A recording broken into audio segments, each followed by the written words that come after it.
ಮಗಳು ಬೇರೆ ಕಾಯ್ತಾ ಇರ್ತಾಳೆ, ಒಬ್ಬಳೇ ಇರ್ತಾಳೆ, ಎಮೋಷ್ನಲಿ ಕನೆಕ್ಟ್ ಮಾಡ್ಬಿಟ್ಟ ಸರ್. ನಾವು ಮನುಷ್ಯ ಅಲ್ವಾ ಸರ್? ನಾವು ಸಹಾಯ ಮಾಡಿದ್ರೆ ದೇವರು ನಮಗೆ ಸಹಾಯ ಮಾಡ್ತಾನಂತೆ. ಇವತ್ತು ನಾನು ಆ ವ್ಯಕ್ತಿಗೆ ಸಹಾಯ ಮಾಡಿರ್ಬೋದು, ನಾಳೆ ನನ್ನ ಕಷ್ಟ ಕಾಲಕ್ಕೆ ದೇವರು ಯಾವುದೋ ರೂಪದಲ್ಲಿ ಸಹಾಯ ಮಾಡ್ತಾನೆ.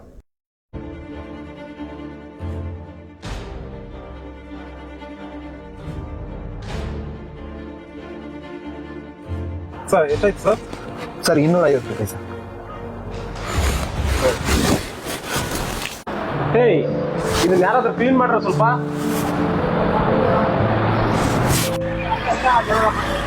ಇವರು ಅಣ್ಣ ಫೋನ್ ಮಾಡಿದ್ರಲ್ಲ ಆ ನಂಬರಿಂದ.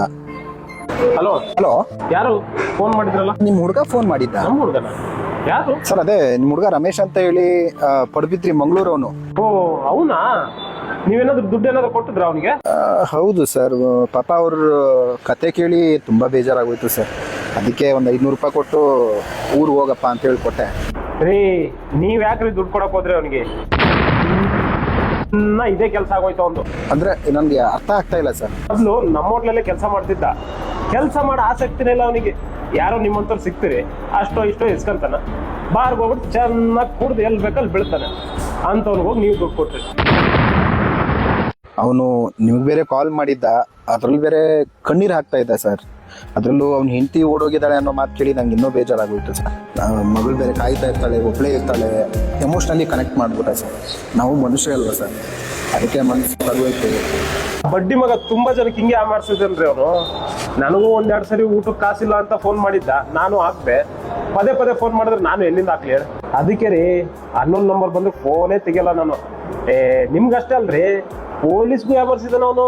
ಸರ್, ಅವ್ನ ಹೆಂಡತಿ ಯಾವ್ದೋ ಜೊತೆ ಓಡೋಗಿದ್ದಾನೆ ಅಂತ ಹೇಳಿದ್ದು ಅದು ಸುಳ್ಳ? ಅಯ್ಯೋ, ಅದೆಲ್ಲ ಸುಳ್ಳು ಸರ್. ಇವನ್ ಕಾಟ ತಾಳಕ್ಕಾಗ್ದೆ, ಪಾಪ ಅಮ್ಮ ಎಲ್ಲ ದುಡ್ಕೊಂಡ್ ತಿಂತೈತೆ. ಇವನಿಗೆ 5 ವರ್ಷದ ಮಗು ಇದೆ.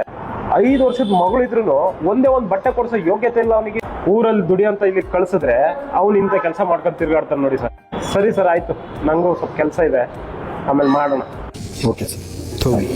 ಎಂಥ ಜನಪ್ಪ, ನಾನು ದುಡ್ದಿರೋ ಹಣದಲ್ಲಿ ನಾನೇ ಊಟಕ್ಕೂ ಕಾಸು ಇಟ್ಕೊಳ್ದೆ ಅವನು ದುಡ್ಡು ಕೊಟ್ಟರೆ ನನ್ನ ನಂಬಿಕೆಗೇನೆ ಮೋಸ ಮಾಡ್ದೆ. ಅವ್ನು ಮೋಸ ಮಾಡಿದ್ದು ನನ್ನ ಹಣಕ್ಕಲ್ಲ, ನನ್ನ ಕರುಣೆಗೆ. ನಾಳೆ ಇಂಥವ್ರು ನಿಜವಾಗ್ಲೂ ಸಹಾಯ ಅಂತ ಯಾರಾದರೂ ಬಂದರೆ ಯಾರು ತಾನೇ ಸಹಾಯ ಮಾಡ್ತಾರೆ? ಅದಕ್ಕೆ ಹೇಳೋದು, ಸಹಾಯ ಕೇಳೋರು ಪ್ರಾಮಾಣಿಕರಾಗಿರಬೇಕು, ಸಹಾಯ ಮಾಡೋರು ವಿವೇಕದಿಂದ ಮಾಡಬೇಕು.